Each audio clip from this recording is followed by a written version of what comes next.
കുഞ്ഞു സ്വപ്നങ്ങൾക്ക് കാവലായി, കുരുന്നുകൾക്കൊരു കരുതലായി, കണ്ണിനു കരുതലായി Mount Zion Medical College hospital.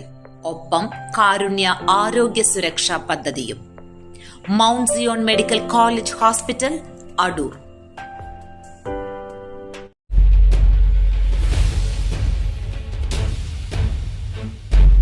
പെൺകുട്ടികളെ ലൈംഗികമായി പീഡിപ്പിച്ച കേസുകളിൽ 48കാരന് ജീവപര്യന്തം തടവും പിഴയും വിധിച്ച് പത്തനംതിട്ട അതിവേഗ പ്രത്യേക കോടതി.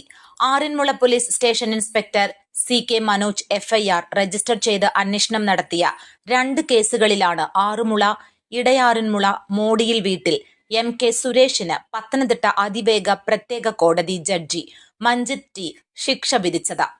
പ്രതി 2018 മുതൽ 2021 വരെയുള്ള കാലയളവിൽ പല രാത്രികളിൽ സഹോദരിമാരായ 2 പെൺകുട്ടികളെ ലൈംഗികമായി ഉപദ്രവിക്കുകയായിരുന്നു. കുട്ടികൾ ഈ വിവരം സ്കൂളിലെ പ്രധാന അധ്യാപികയോട് വെളിപ്പെടുത്തി. 2023 ജാമ്യത്തിൽ ഇറങ്ങിയ പ്രതി ഒളിവിൽ പോവുകയും 2025 വീണ്ടും പിടിക്കപ്പെടുകയും ചെയ്തു. ഇരു കേസുകളിലും ജീവപര്യന്തം തടവിനു പുറമെ മറ്റ് വിവിധ വകുപ്പുകൾ പ്രകാരം 21 വർഷവും 7 മാസവും കഠിന തടവും 2,50,000 രൂപ പിഴയും അടയ്ക്കാൻ പ്രതി ബാധ്യസ്ഥനാണ്. കായൽമാടൻ എന്ന അപരനാമമുള്ള MK സുരേഷ് മറ്റു പല കേസുകളിലും പ്രതിയാണ്. പ്രോസിക്യൂഷനു വേണ്ടി അഡ്വക്കേറ്റ് റോഷൻ തോമസ് ഹാജരായി.